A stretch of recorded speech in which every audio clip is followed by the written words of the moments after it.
선생님들 안녕하세요. 혹시 교실에서 아이들에게 이런 질문 받아보신 적 있나요?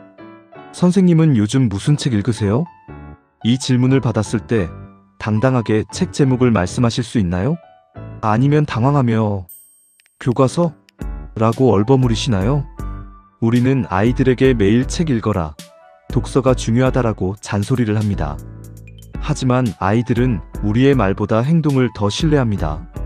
선생님의 책장에 문제집과 지도서만 꽂혀 있다면 아이들은 독서를 공부로만 인식할 것입니다. 오늘 강의는 아이들을 위한 큐레이션이 아닙니다.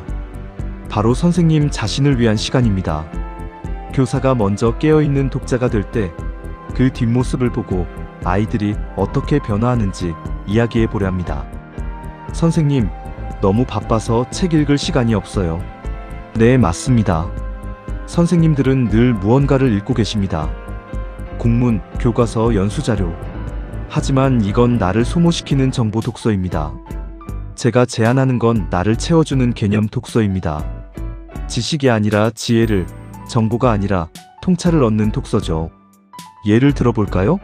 선생님이 공정에 대해 깊이 고민해보지 않았다면 아이들에게 공정을 가르칠 때 겉핥기식 설명밖에 할 수 없습니다. 하지만 선생님이 정의란 무엇인가를 읽고 치열하게 고민했다면 아이들이 싸울 때 건네는 한마디의 깊이가 달라집니다. 수업의 깊이는 딱 교사의 사유의 깊이만큼만 나옵니다.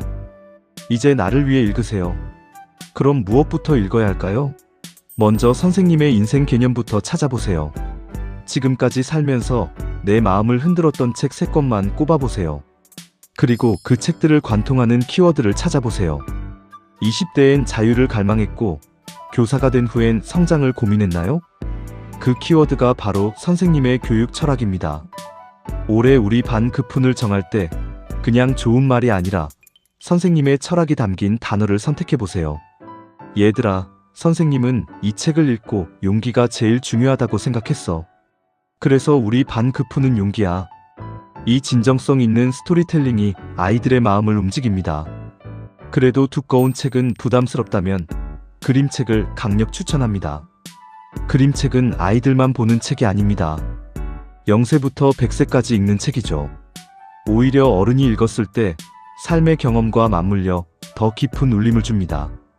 점심시간 10분, 퇴근 전 5분, 그림책 한 권을 펼치세요. 텍스트는 적지만 여백이 주는 위로가 있습니다. 전쟁 같은 하루 속에서 나를 지켜주는 숨구멍이 되어줄 것입니다. 그리고 그 감동을 다음날 아침 조회 시간에 아이들에게 나눠주세요. 선생님이 어제 이 그림책 보고 펑펑 울었잖아. 한번 들어볼래? 선생님의 감수성은 아이들에게 전염됩니다. 혼자 읽으면 오래 못 갑니다. 동료와 함께 하세요. 바로 교사 독서 동아리입니다. 그런데 주의할 점, 제발 공부 모임으로 만들지 마세요. 발제문 A사 2장 써오세요. 심도 있는 토론합시다. 이러면 지쳐서 다 도망갑니다. 그냥 책 수다 모임이 되어야 합니다. 맛있는 간식 시켜놓고 책을 핑계로 서로의 고충을 나누는 대나무 숲이 되어야 합니다. 나 이 책 읽으니까 우리 반 금쪽이 철수가 생각나더라. 너무 힘들었어. 맞아, 나도 그랬어. 서로 위로하고 공감하는 과정에서 우리는 다시 교단에 설 힘을 얻습니다. 동아리 운영 팁을 드릴게요. 첫 번째는 지정 도서 방식입니다. 교육 전문 서적이나 같은 책을 읽고 나누면 서로의 교육관 차이를 확인할 수 있습니다. 이 문제 상황에서 김 선생님은 원칙을 강조하셨네요. 저는 관계가 먼저라고 생각했는데 정답은 없습니다. 하지만 선배 교사의 노하우, 후배 교사의 신선한 시각이 오고 가면서 우리는 혼자일 때보다 훨씬 더 지혜로운 교사로 성장합니다. 이것이 바로 전문적 학습 공동체의 본질입니다. 두 번째는 자유도서 방식입니다. 각자 읽고 싶은 책을 가져와서 소개하는 거죠. 교육 서적 아니어도 됩니다. 추리소설, 만화책, 여행 에세이, 뭐든 좋습니다. 박 선생님이 좀비 소설 많이 하셨어요? 완전 의외네요. 동료의 사적인 취향을 알게 되면 관계가 끈끈해집니다. 그리고 내가 평소에 절대 안 읽을 것 같은 분야의 책을 동료를 통해 접하게 되면서 세상을 보는 식견이 넓어집니다.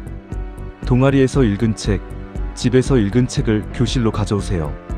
교실 한 구석에 선생님의 보물창고 코너를 만드는 겁니다. 선생님의 손때 묻은 책, 밑줄 그은 책을 전시하세요. 이건 선생님이 너희만 할 때 읽고 꿈을 키운 책이야. 이건 선생님이 작년에 너무 힘들 때 위로받은 책이야. 아이들은 선생님의 사적인 물건에 엄청난 관심을 보입니다. 이 책장은 단순한 도서 코너가 아니라 선생님의 인생과 아이들이 만나는 접점이 됩니다. 읽다 보면 결국 쓰고 싶어집니다. 그것이 자연스러운 수순입니다. 처음엔 메모로 시작해서 교단 일기, 수업 비평, 아이들에게 보내는 편지로 확장해 보세요. 선생님의 기록은 그 자체로 훌륭한 교육 자료이자 역사가 됩니다. 그리고 언젠가 선생님의 이름으로 된 책 한 권을 아이들에게 선물해 주세요. 너희들 덕분에 선생님도 작가가 되었어. 고맙다. 그보다 더 멋진 진로 교육이 어디 있을까요? 이론은 여기까지입니다. 실천해 볼까요? 오늘 댁에 가셔서 먼지 쌓인 선생님의 인생 책 한 권을 꺼내세요. 그리고 나를 울렸던 문장 하나를 찾아 내일 아침 교실 칠판 귀퉁이에 적어두세요. 아이들이 등교해서 묻겠죠. 선생님, 저게 뭐예요? 그때 독서 교육은 시작됩니다.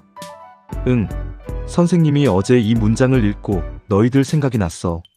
선생님의 서재가 곧 아이들의 미래입니다. 선생님이 읽는 책의 깊이가 아이들이 자라날 세상의 넓이를 결정합니다. 지금 당장 완벽하지 않아도 됩니다. 오늘 책 한 줄을 읽고 아이들과 그 기쁨을 나누는 것만으로도 충분합니다. 먼저 읽고 먼저 성장하는 선생님이 되어주세요. 선생님의 교실을 온 마음으로 응원합니다. 감사합니다.